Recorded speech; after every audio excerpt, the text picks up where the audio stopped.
Dentro do universo maçônico, existem símbolos e mais símbolos, mas poucos são tão carregados de significado quanto a coluna Boas. O ponto é que muita gente não se dá conta de que ela é bem mais do que um enfeite arquitetônico. Na verdade, ela é um verdadeiro mapa para uma transformação pessoal, uma transformação bem profunda.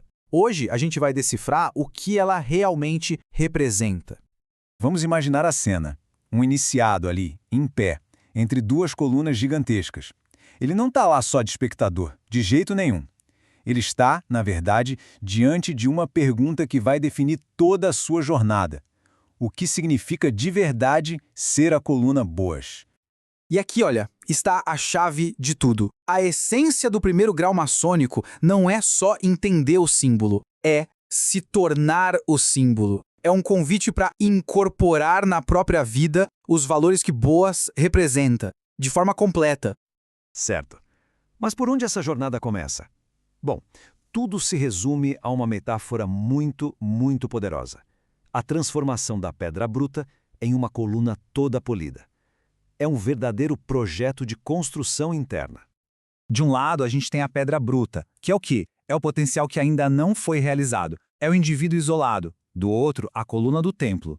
Um símbolo de força, de suporte, de propósito bem definido. A jornada do aprendiz é exatamente essa, a passagem de matéria-prima para um pilar que vai sustentar uma estrutura muito maior que ele mesmo. E essa construção toda se apoia em dois pilares morais que são inspirados lá na figura bíblica de Boaz. Primeiro, ser um arrimo, ou seja, um suporte de verdade para quem precisa. E segundo, ter uma palavra inabalável, um compromisso que seja tão sólido quanto a própria pedra. Só que, para se tornar esse pilar, não basta ter boas intenções. É preciso encontrar uma força que não vem de fora, sabe? Uma força que mora lá dentro. O próprio nome, Boaz, já entrega o segredo. Nela está a força. E aqui não estamos falando de força física, não. É a força de vontade, a resiliência do caráter. Esse é o motor que vai impulsionar a transformação inteira.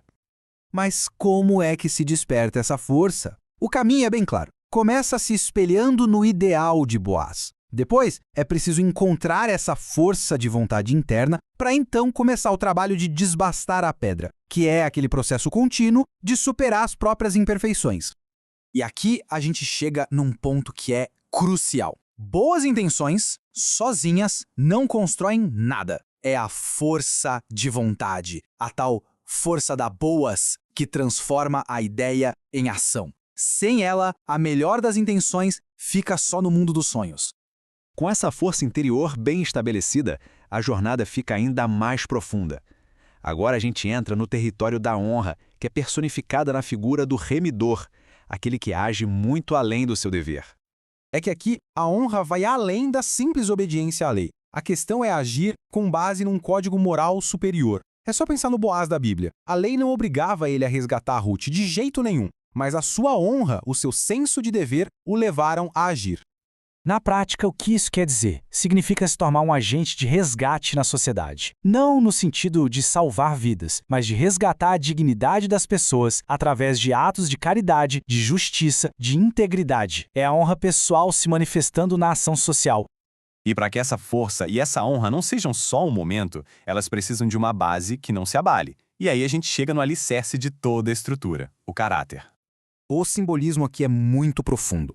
O lugar do aprendiz é na coluna Boaz. Ele não é um visitante, ele faz parte da coluna. Ou seja, antes mesmo de começar a acumular conhecimento, ele já deve encarnar a solidez e a retidão que aquela coluna simboliza.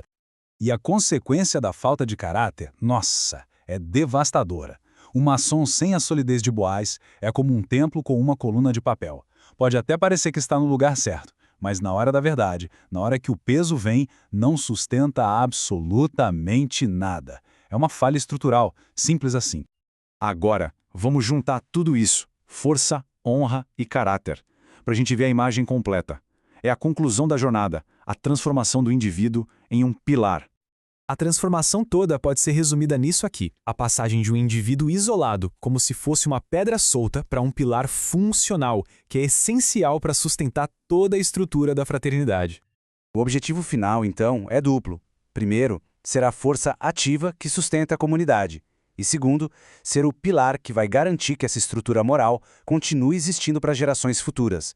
E assim, a reflexão final se torna inevitável. Se Boaz é a força de vontade, é a honra, é o caráter que sustentam toda uma estrutura moral, a pergunta que fica ecoando é: que tipo de pilar cada um de nós está se esforçando para construir na própria vida?